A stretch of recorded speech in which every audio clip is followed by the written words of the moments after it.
people magically appeared. We manifested them. Our meditation must be really powerful.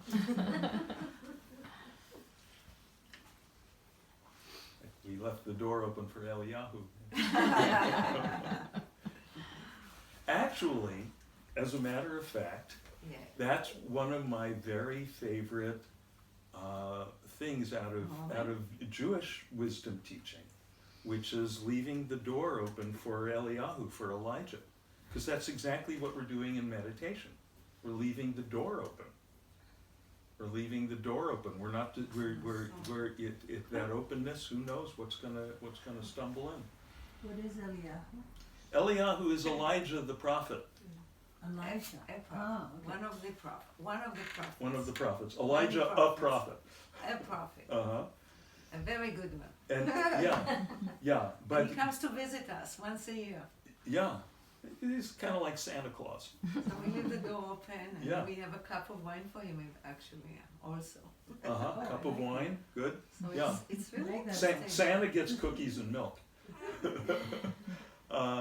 But it is interesting how similar these traditions are. It's a But yeah, meditative moment maybe, and this like imagining. yeah. I mean, something think about this: Santa Claus coming down the chimney. Isn't that interesting? What's the Well, chimney? that's The chimney is like it's like the spinal column. You know, leave the crown chakra open or something. I don't know. I'm just making this up here. Yeah, as usual. Totally. But the basic principle of openness, just, you know, I mean, that's really meditation. People think of meditation as, oh, it's this task, you have this agenda. No, that's the other 23 and a half hours of the day. This is the time of leaving off all our tasks, all our agendas, all our criteria for success and failure. You know, I mean, if I had $1 for every time someone said, well, I tried to meditate, but, and I'll just stop right there. If you tried to meditate, it meant, you know, and usually the next thing will be, I tried to meditate, but it was hard. Well, yeah, if you set it up as trying, then it is inherently not only hard, it's impossible. Because trying means you've got some goal, some criterion of success. This is supposed to happen. And maybe it's very clearly articulated for you, maybe it's very vague, but there's some idea of something that's supposed to happen. You know, and then people, well, I'm not good at meditating. What does that mean? Good at what? I tried to meditate, but it was hard. Right? Meditation is so hard. Meditation is so hard. What do you mean by hard? You know, say, well, what specifically were you trying to accomplish that you found difficult? You know, if I ask you to lift this chair with one finger, that's difficult or impossible. Right? So whatever it is you were, so that's very important. Anyone, if you're ever finding yourself, oh, meditation's hard, what is it I'm trying to accomplish or expecting to happen? And whatever it is, throw that into the fire. And then throw everything else into the fire.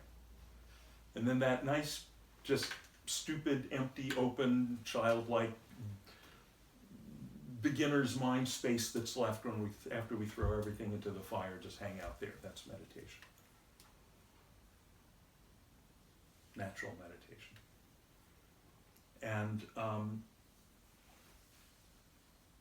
And what we find is that, okay, when we throw away our expectations, what's going on? Stuff comes and goes, phenomena come and go. Colors, sounds, sensations, thoughts, feelings, phenomena. Doesn't matter what the phenomena are. For the purposes of the other 23 and a half hours, it matters. It matters whether you get a bowl of soup or a bowl of mud. We have to discriminate. Eat the soup, don't eat the mud. But this, in a way, the specialness, meditation is completely unspecial, completely ordinary. We're not trying to do anything. But the one thing that's special about it is it's the time of not discriminating between whether it's mud or soup. It's just whatever comes along, fine, with no judgment. And if a thought of judgment comes along, that's another thing that's coming along. We don't have to judge ourselves for judging. It's just the open bowl. You know, we've got this little form of the Buddha over here in the classical form. In one hand, in the left hand, yes, in the left hand he's holding his begging bowl, like this. All right. And, you know, historically that comes from the idea of being a monk, and, you know, they had no visible means of support. They would go around, and that's the tradition in that society. People would drop food in your begging bowl, and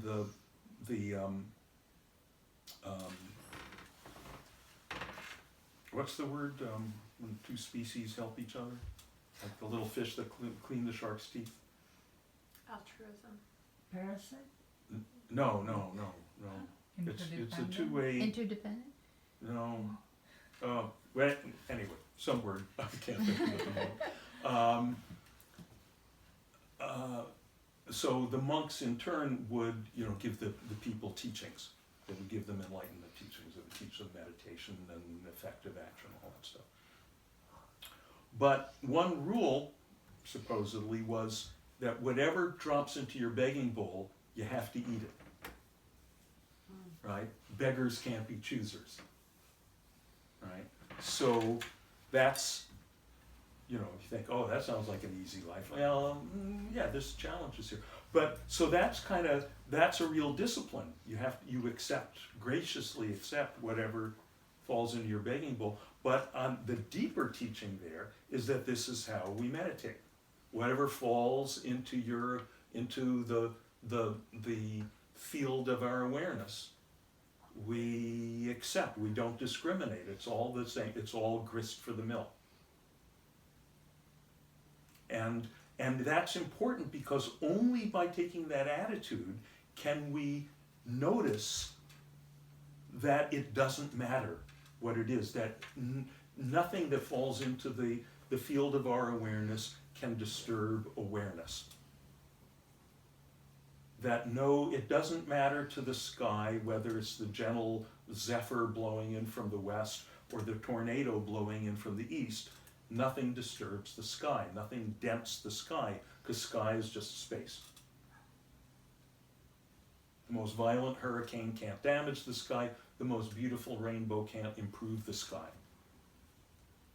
So the way people think of meditation is, oh, I'm going to try to have all these nice spiritual thoughts, and that's, you know, there are practices we can do that involve cultivating compassion and so forth, and that has some value, and we do stuff like that here occasionally.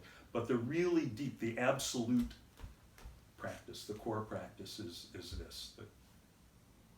the noticing, the absolutely free, non-phenomenal nature of awareness within which all the phenomena come and go, and that it's absolutely not touched, not hindered or helped by any of the phenomena, by anything that falls into the bowl. And resting in that, surrendering into that, giving up to that. Every time we find ourselves starting to grip on this expectation or get caught up in this memory or whatever it is, we never have to get rid of anything. It's just, but if we feel caught up in it, just relax back out. And we can use the breath or a mantra, or something as a cue, if we feel that's useful, to just remind ourselves. So that's the left hand of the Buddha. And sometimes you'll see it holding the bowl, sometimes you'll see it just empty like this, but always with the palm up. It's the same idea. Just by the way, the right hand is always like this. And this represents the moment of the Buddha's enlightenment. You know, the story is that he sat under this big tree, very much like the ficus trees we've got out back and all over Santa Monica. And the story is he sat under the shelter of this big tree for 49 days and nights. He said, I'm not stirring from this space till I'm done. You know, I'm brown around the edges. Stick a fork in me, I'm done. Fully enlightened. I'm tired of not being done. And the story is, and some of you've heard this story before, but I never get tired of this one, that he finally found himself confronting the final obstacle to his meditation, which was self-doubt. And in the legend, it comes in the form of Lord Mara. Lord Mara is like the king of the demons. And all these things are aspects of our own consciousness. And the story is Lord Mara challenges. Well, first, Lord Mara realizes, this one's getting ready to attain freedom. This one's getting ready to realize that he's not a body, he's not a personality, he's not an ego, he's not the whole iPhoto album of all his, personal history. He's boundless, unconditional, non-phenomenal awareness. I can't let one escape like that. Can't let him get out of the prison. So I gotta distract him. So first he's the stories he sends 100,000 fierce warriors mounted on elephants hurling fearsome weapons at the Buddha to get him to move from his spot, because his vow is, I don't move from the spot. And of course psychologically that's all the things that we make up, all the reasons why we shouldn't be sitting here meditating. Mm-hmm. Right? I gotta send that email right now. I gotta do this right now. And when the fierce warriors don't get the Buddha to stir, then Lord Mara sends his three beautiful daughters to do their dance of naked seduction. It's like, oh, I can't meditate now because I want some ice cream, right? So when the Buddha's passed all those tests, the story is, it finally comes to the last obstacle, and Lord Mara says, okay, wise guy, who are you to claim this enlightenment? Who are you? Right, the self-doubt. And the Buddha, in answer, doesn't say anything. With his right hand, the story is he touches the earth. He touches the earth. And that's what Lord Mara gives up. He touches the earth. This is my witness. The earth. And my understanding of that is it's like, okay, what qualifies me? I've been crawling on this rock long enough to learn a few things, right? I get how it works. I get, gravity works. The laws work. The suffering happens. The problem, I've been dealing with the freaking earth plane. I paid my dues. So here I am, and I'm staying in touch with it. That's how you qualify. It's like I'm showing, okay, when by opening to the boundlessness, I'm not going to lose track of the boundaries of the earth plane. I keep the two together. I can hold my liquor. I'm not going to get, even though I know that I'm not any of this stuff, I'm not going to get crazy. I still, even though I'm out of the movie, I continue to play my role in the movie impeccably as if I really were that character, even though what I've realized is I'm the perfect crystalline screen behind the movie. You do both, those two. So yeah, it's a good story. Nice. Mm-hmm. All the stories are about us. They're all about our unfolding of our being. Whether it's Elijah showing up at Passover, or Santa Claus down the chimney, or Santa Claus down the or chimney. Santa Claus coming down the chimney, right? Santa Claus, prosper. There is a character in. There's a Buddhist character very similar to Santa Claus. This is why people always, who don't have any background, they say, well, why is the Buddha so fat? Because they're thinking of, what they're actually thinking of is Hotai, who is a Buddha, small b, not the Buddha, Gautama, Siddhartha Gautama, who, the particular person who we've been talking about, who lived 2,500 years ago. But the whole idea is there's thousands of Buddhas.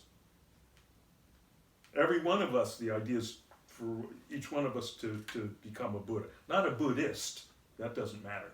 some you might like to be a Buddhist, but a Buddha, which means an awake one, someone who's awakened out of the feverish dream of suffering and limitation and thinking you're some bundle of phenomena, but realizing, oh no, I am this open space of awareness within which the phenomena come and go. So Hotai is a Buddha who was a monk who carried around a sack with like little treats and things to give to kids, and was this very childlike character who would play games with the kids and so forth. He was a real person. And he's that jolly Buddha. So he's the jolly fat bald Buddha that you see in Chinese restaurants a lot. So was he Chinese? I mean, it's of that. Yeah, I think that was a Chinese Buddha. Yeah.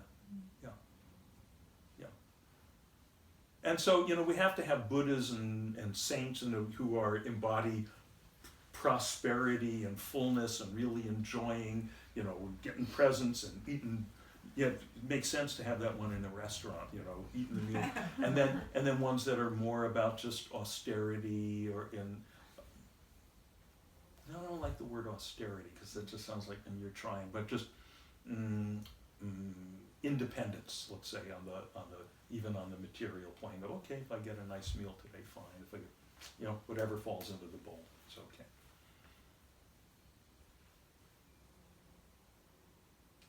So the bottom line on this stuff is sit down, close your eyes, rest is awareness, and it's really good to do it every day. And then as the mind and the body, the physical nervous system becomes more and more acclimatized to hanging out in that awareness of that awareness. Because we're always in that awareness, but usually we're not aware of that awareness. As we become more acclimatized through that settling down into that wakeful hypometabolic state, and we become that non-phenomenal beingness, awareness that's always been in the background, it moves more into the foreground of our attention more and more. And then more and more, this is where it really starts getting fun, is more and more we realize that's what's going on all the time. That this whole idea that you have to close your eyes and sit there and meditate to access it becomes less and less the case. More and more we realize we can dip into it anytime.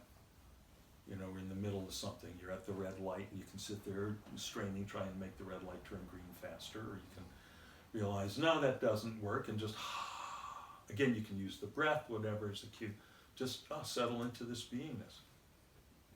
And especially when things are challenging, when you're in a challenging situation, dealing with people, dealing with whatever, more and more, you can use the breath, use anything to, oh yeah, right, here. And then with continuing practice, you don't even have to do that. With continuing practice, it's just, well, of course, why would you have to do anything to be consciously the sky? That this is what I am. And we have all these clues. The fact that all the stuff that we used to identify with, like the body, we used to think, we were the body, but I don't. Where's that body I used to think I was when I was 15? That thing's gone. And then that one I thought I was when I was 45, that one's gone. Even the one that I thought I was this morning is gone a little bit. So if I'm not the body, I must be something that experiences, even to say the body, singular, that something, I must be that which experiences this succession of bodies. I thought I was these thoughts, so this ideology, but then that changes over time. I must be something that experiences that. More and more it becomes clear, there's this thread of silence that's been running through all the change, this thread of non-phenomenal open space, open awareness. It's been there all the time. And if it's the one fact of my life that doesn't change and all the other stuff changes, and in fact it's more and more clear that it's the vantage point from which I observe all the changing stuff, then it becomes more and more clear that, you know, we were talking about this phrase a couple of meetings back, tat twamasi, that thou art. You're it. That's what you are. Aham brahmasmi, I am that boundlessness. Yay. Good, what else? Any questions or comments about anything? Hi, it's so nice to see you again. You've been Hi. here a couple of times, right? Yeah. Yeah, yeah, I think. good, yeah. Nice to see you. Any questions, even practical questions about, yeah. What surprises me is that Yeah, and you know, shout out a little for our friends in YouTube land so they can hear it on the mic. what surprises me is that I thought that once you start becoming interested in spirituality, it's like a progressive trajectory, Uh-huh, and I'm realizing that there are moments like now where I'm obsessed by other things like job search, and that that spiritual stuff is just, it's as if I had never had any knowledge about all of the things we're talking about here. Uh-huh. I'm just completely obsessed about the world and the job and the responsibilities of daily Right. life. So I'm just surprised because I've been over the past 2 years very passionate about spirituality to the point of obsession, mm-hmm, and now I'm in a new phase where it's like, okay, I have to be responsible. And yeah. So you're going now more back to the right hand. I feel like I'm going Yeah. perhaps back. I don't know. Instead of progressing, I'm No, it's all regressing. No, no, I know exactly what you're talking about, and everyone on this path goes through some version of that. Versions of that, usually. There's, you know, times when we find out, when, you know, we read this book and, whoa, we find this teacher, yeah, we find this method, and it's like, whoa, this is it, this is all I care about. And then, you know, well, gee, we start maybe feeling some silliness about it, or some, what was that about? I forget. And then, you know, it can tend to go in cycles. But all that, we never really regress. That's all part of the progress. It's for the big picture, that's all on the path. And in a way, we can think of it as sometimes we're more in the left hand, whoa, open to the spiritual, and sometimes more the right hand. Okay, touching down to the earth plane. And because it's all about, and really that's what this represents, it's all about the integration of the two. The integration of the two. And finding out that it isn't one or the other. That in fact, the only way, ultimately, you find out the only way you can be really effective on the earth plane is by integrating the spiritual plane. All right. And sometimes it seems, oh, I got more over here. Oh, that's right. It's like, you know, running between, oh, I got this thing cooking on this burner. Oh, I got this thing over, right? But this thing, it more and more you find that, God, what was the line? I was just, you know, I've been, you know, I narrate audiobooks from time to time, and I just have had the great privilege of narrating the Bhagavad Gita. And I was just, and it was editing all day today, and I was just editing this line where I said, where the Gita says, something like, perfect meditation is the prerequisite for perfect action. Something like that. Right? I mean, perfect is that's the word they used in that translation. You know, perfect can sound to us like, oh, I got to get it just right. But as we know, perfect is the opposite of trying to get it just right. Perfect is relaxing into that openness. But that's the prerequisite, the preparation for being effective in action. The whole story of the Bhagavad Gita.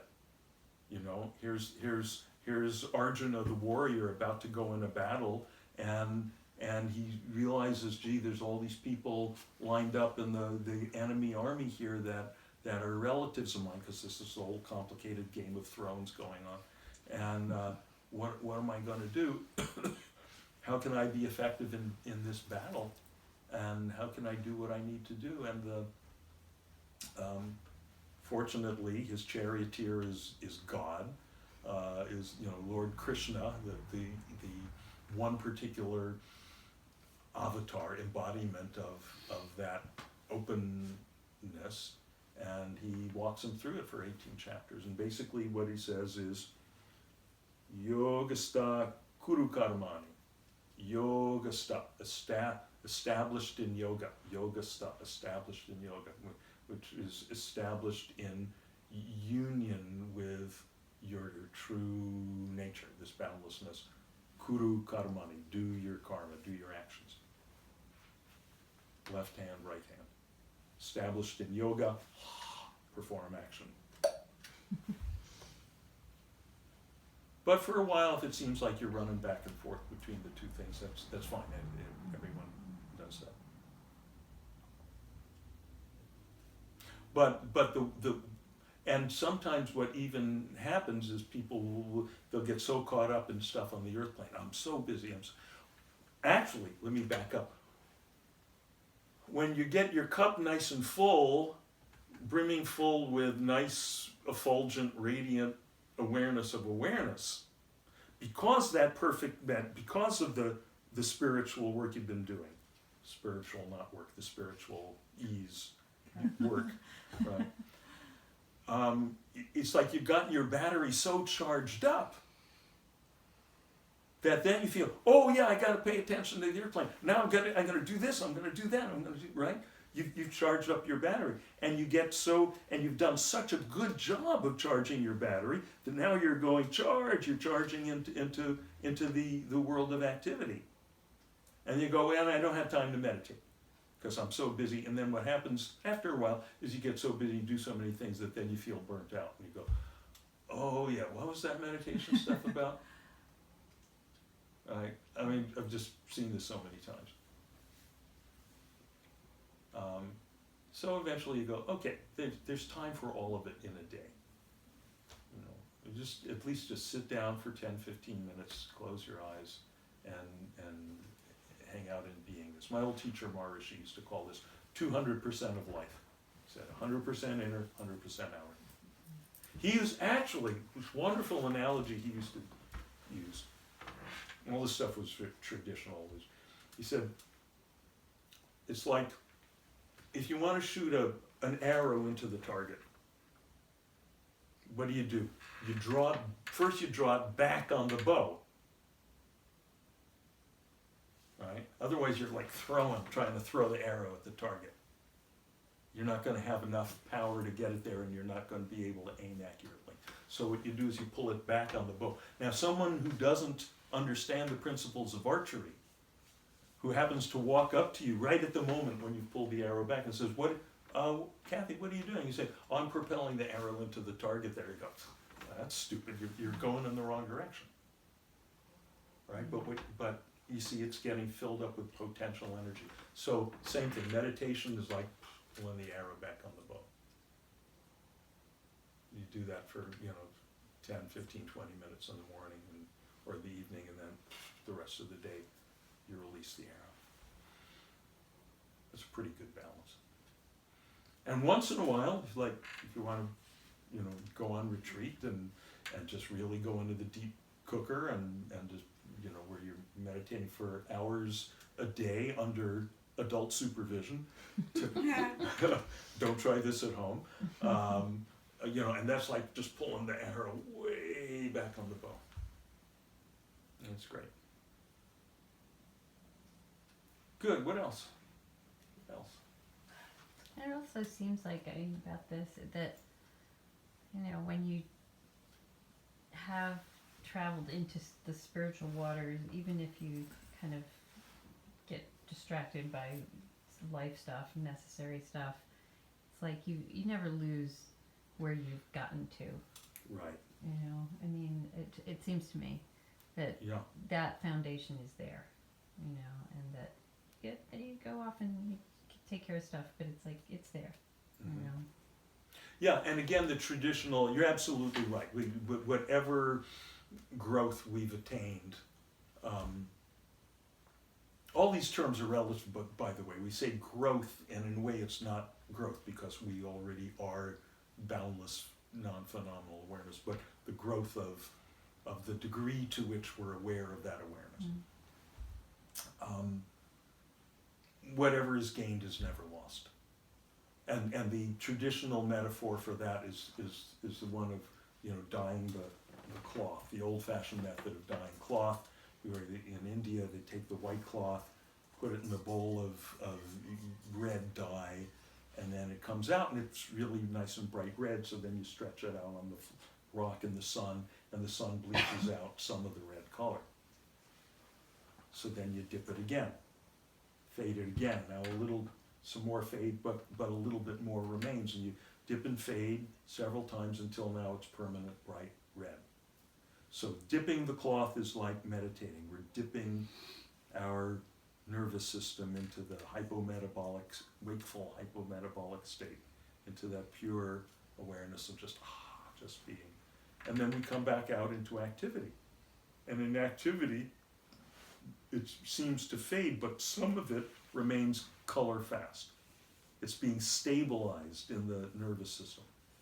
Maharishi used to say, you know, if people were all sitting, you know, he was training, this was back in the late 60s, early 70s, when he was training these, you know, thousands of us to be these like shock troops, you know, storming the beachhead, bringing meditation to the mainstream of Western culture, which had really never been done like that before in a massive way. And, you know, a lot of us were just, you know, hippies off the street, you know, gave us haircuts and neckties and always had to wear a tie, and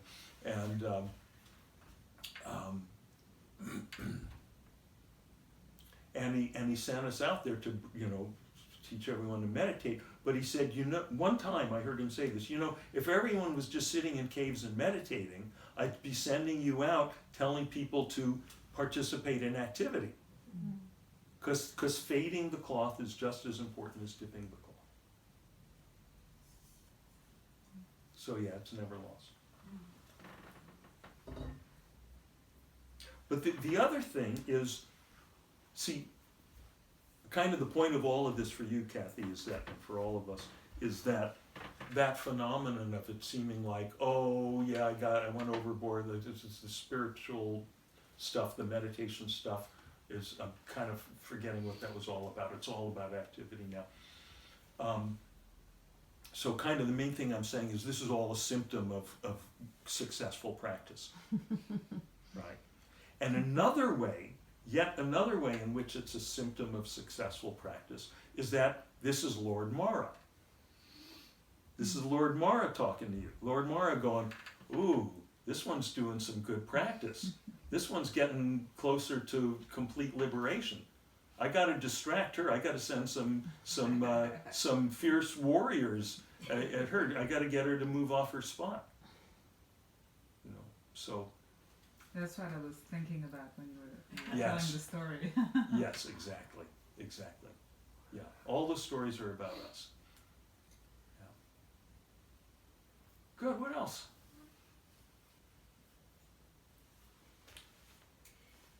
One point early in the meditation, I noticed that some beautiful colors were just kind of flashing, and I found that rather than just letting them go, that I kept trying to make them come back, and I started to kind of laugh for a second and thinking, you know, I just hold on to everything. You know, I just attach myself to everything that feels good and I like it. I want to just stay there rather than, you know, just let And it you're go. the only one who's like that. Right, exactly. And you know, it's such a beautiful description of, because in a way, in a nutshell, that's what meditation's about. And it's the same stuff that so-called life is about, which is finding, oh, here's this thing. Oh, now these nice colors have appeared. And by the way, some people get a lot of this like subtle like celestial sensory stuff, like beautiful colors or heavenly sounds or textures or aromas. Some people never get any of that. Does not matter. because that stuff is not it. It's more phenomena. It's more phenomena. And all the classical texts in all the meditative traditions say, cool, great, enjoy it, don't attach to it. It's just more stuff coming and going.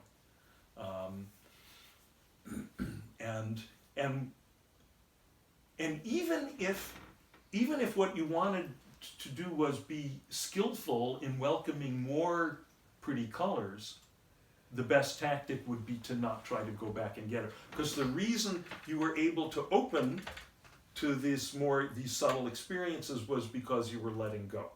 And the moment you try to get back, and even for a lot of other people, this will happen not in terms of colors or other subtle sensory stuff, but just, oh, I was in this nice, really settled, tranquil place, and now I'm over here in this busy place. I want to get back to there. I want to make that happen again. And of course, the moment we try to make that happen, we're just getting busy, trying to be unbusy. That doesn't work. So what we do is we see ourselves doing this stuff, we fall into doing this stuff, various kinds of attaching to things, or pushing away from things. And pushing things, trying to push things away, is actually just another form of holding on. Right? I'm trying to hold on to these beautiful colors. I'm trying to push away the noise of whatever, or the problematic, the thoughts that I've come to think of as problematic, whatever. To push it away, I have to hold on to it. But they're both forms of engaging. And when we realize we're doing this, engaging, we just have a good laugh. Have a good laugh at ourselves and relax our grip. And then it doesn't matter if it persists or not. As long as we relax our grip, we're open to the sky of our own awareness. And in time, it'll fall away. And then something else will come along. Good. What else?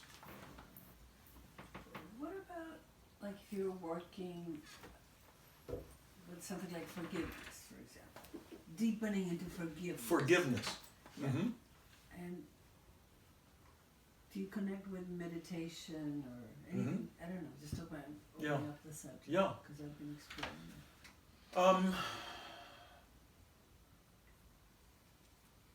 It's big. There are specific practices that have to do with cultivating compassion, love, forgiveness, stuff in that area.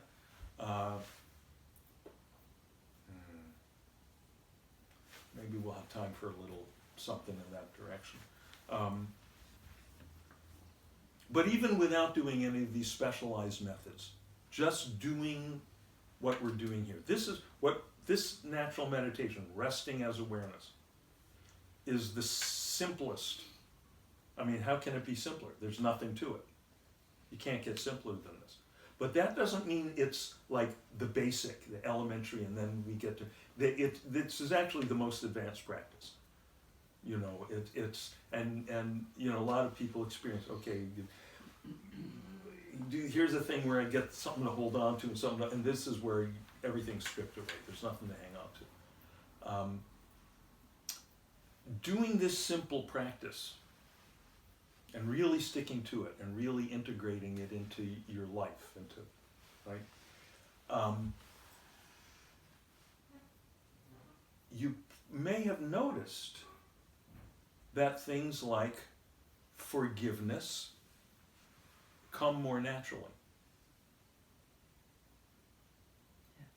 Right? Yeah. You've noticed this. Yeah. Because I mean, what is forgiveness?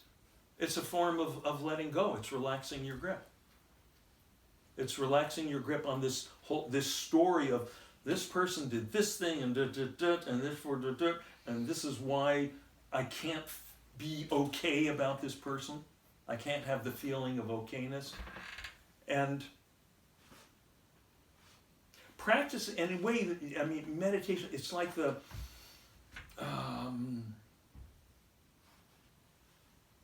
you know, it's just like this perfect sterile lab for experiencing in this purest form this whole thing, business of holding on, letting go, holding on, letting go.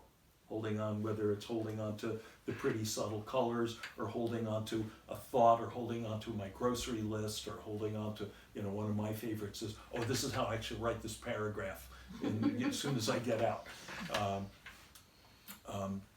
And then letting go. And what we experience, more and more it becomes clear that the way that works, what makes that run, the engine of that, is not, oh, okay, I'm going to cultivate this discipline of letting go, but we realize holding on feels icky. Holding on is contractive by nature. Letting go is expansive. By nature, it's delicious. This is not delicious. So, and then more and more what we find is that that's what's going on in all the other aspects of our life. And the non-forgiveness is a holding on. See, people think so much of, you know, and you hear about, oh, someone, you know, and this person who committed this crime asking for forgiveness.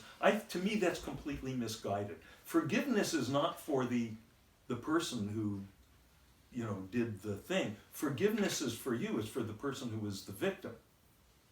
To be not caught up in that. The Dalai Lama, I once heard the Dalai Lama say, you know, you're tossing and turning at night, caught up in the whole story of the dastardly stuff that this person did to you. Meanwhile, he doesn't even remember doing it. He's sleeping like a baby. Right? So it's for yourself, for your own opening, that you go, you know, forgive. I mean, write down the word. What does it mean? For as in before. Right? So to forgive means to give first, to give before the other person does. You know, when you get squared up. Well, you said that, and you know, this is like relationship, marriage, partnership is like a perfect little lab for experiencing this stuff. You get caught up in this stuff, but you said, and then, you know, and you want to win.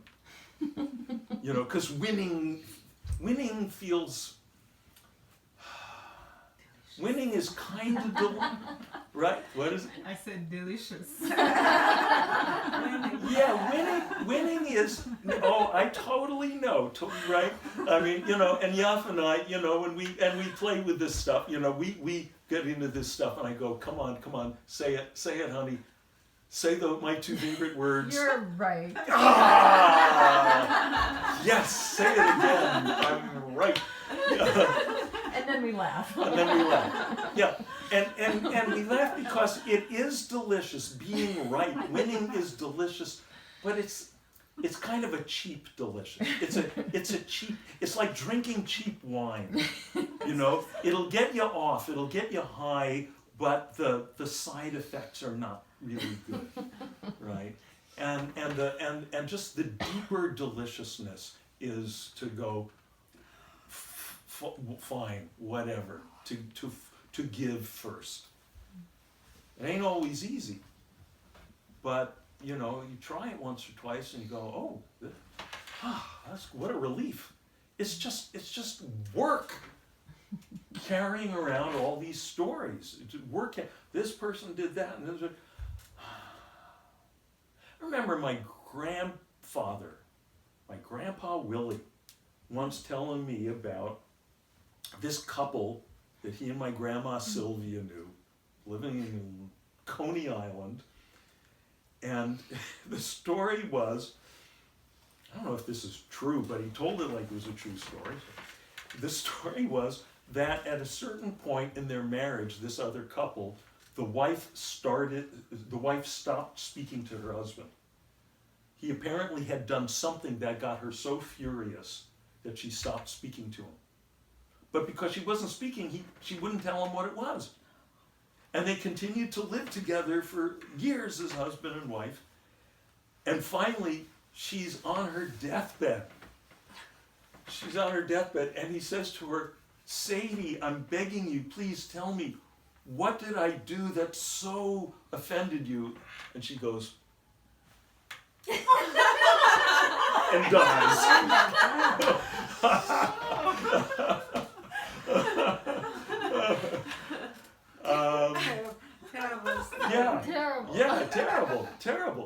But you know, again, as with all these stories, that's us.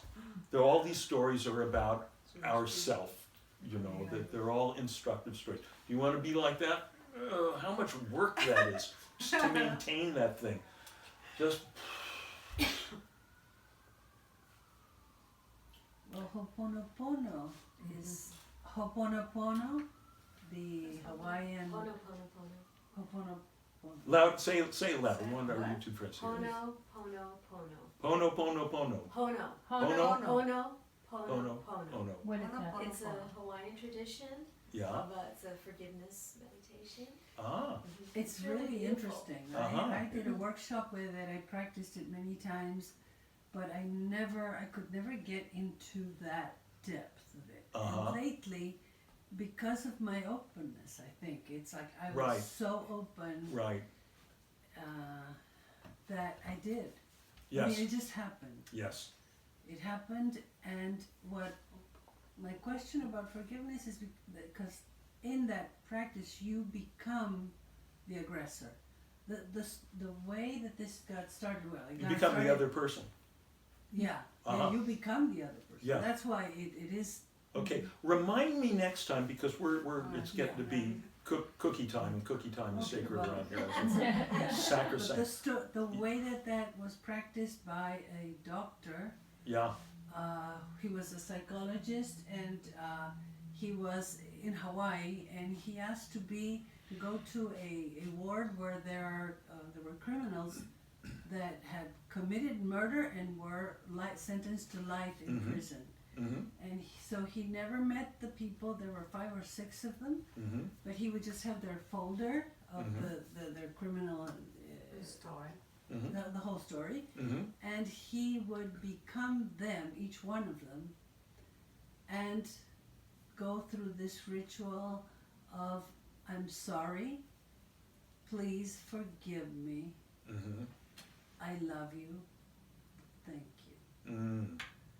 Now, when I first encountered this, I thought he was doing it for himself. Mm-hmm. In that open space, I realized, no, he became the criminal. Mm-hmm. That is, he so opened and allowed his consciousness to ask that forgiveness, him being it. Mm-hmm. And to me, that totally opened up deep forgiveness at a completely different level, and Yeah. other nuances that perhaps Right. is not the moment to go into, but Right. that's what made right. my Right. Okay, so just quickly 2 things, then it's time for cookies. One is, to me, the really most significant thing that you said is that just through your continuing practice of just resting in awareness, without doing the specific Ho'oponopono, did I say that right? Practice, that you're getting into the deep value of what that's about. And ultimately that's what's got to happen for anyone if you stay with this kind of practice. The other thing is that there are specific practices that this sounds very similar principle that Yafa and I have done with our Tibetan teachers. It's called exchanging self and other. And if you remind me next time, please, and next time will be Tuesday, December something. Let's see. I think 11th, 10th or 11th. 10th, whatever that Tuesday is. And as always, I'll be sending a notice out about 10th. 4 days before. 10th. Yeah, whatever. 10th. Okay.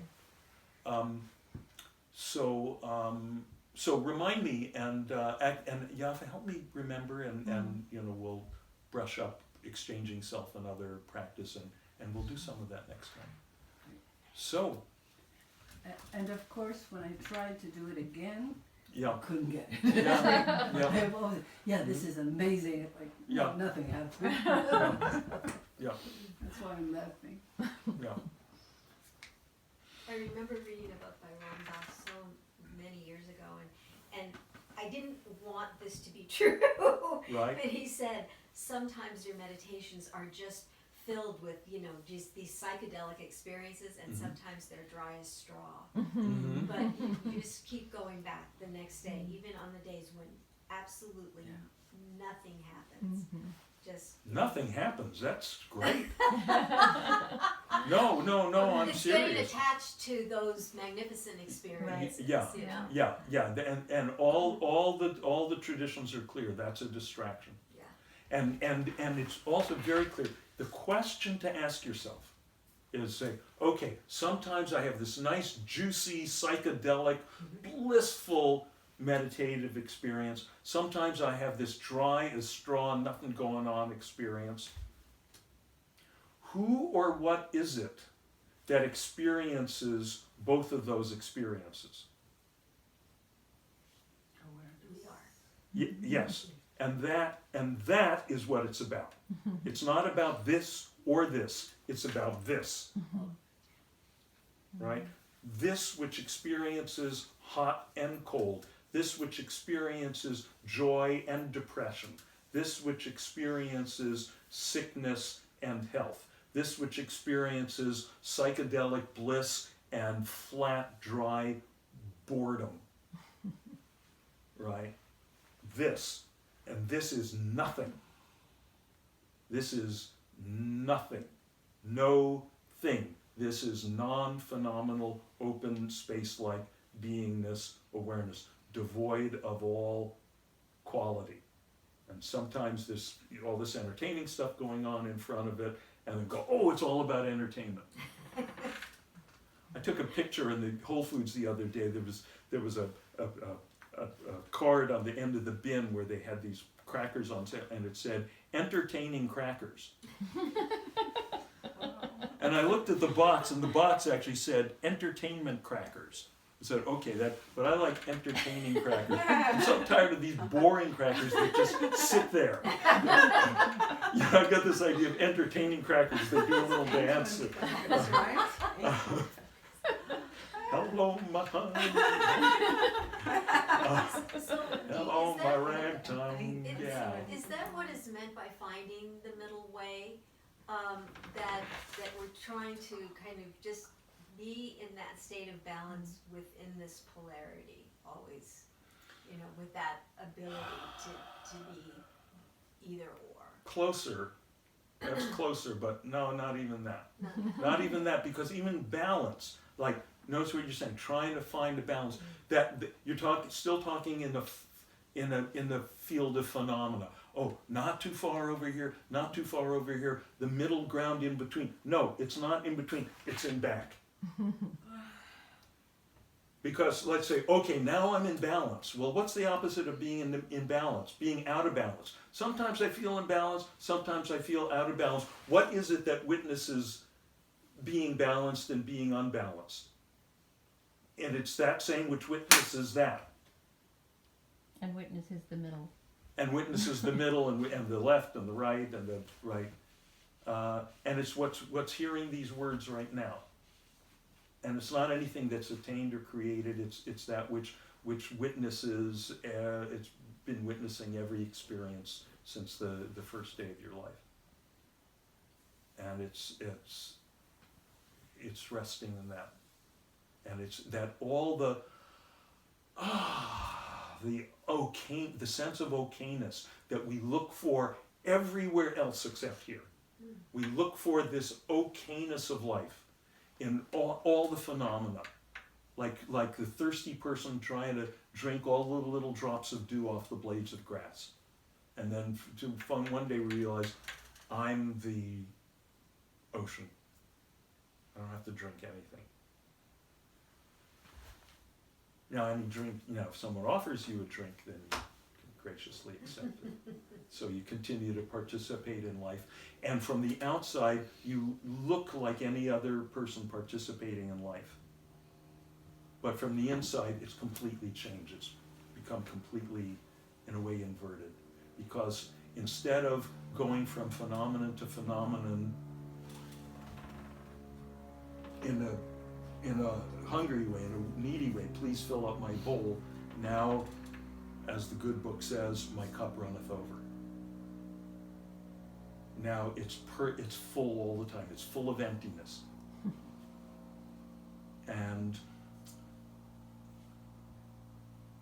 And to whatever degree other people are sensitive and open and attuned to it, they pick up on that. And that's why people like to be around the Dalai Lama, or like to be around some of, you know, if you've, you know, ever been around someone who's a sage, who, Mr. Rogers, the new Tom Hanks film about Mr. Rogers has come out, looks good. And if you haven't seen the documentary about him last year, because I'm convinced Mr. Rogers was an American Buddha, 100%. And it's just, oh yeah, you feel that sense of just fundamental okayness of life, that no matter what's going on in the phenomena, the okayness is from a place that's in back of it all. So, may all beings swiftly realize their own true nature, that infinite, non-phenomenal okayness. And through that realization, may all conflict spontaneously drop away and peace prevail throughout this world and all possible worlds. And the Sanskrit for that wish: Loka samasta sukhino bhavantu. Loka samasta sukhino bhavantu. Loka samasta sukhino bhavantu. Om Shanti Shanti Shanti.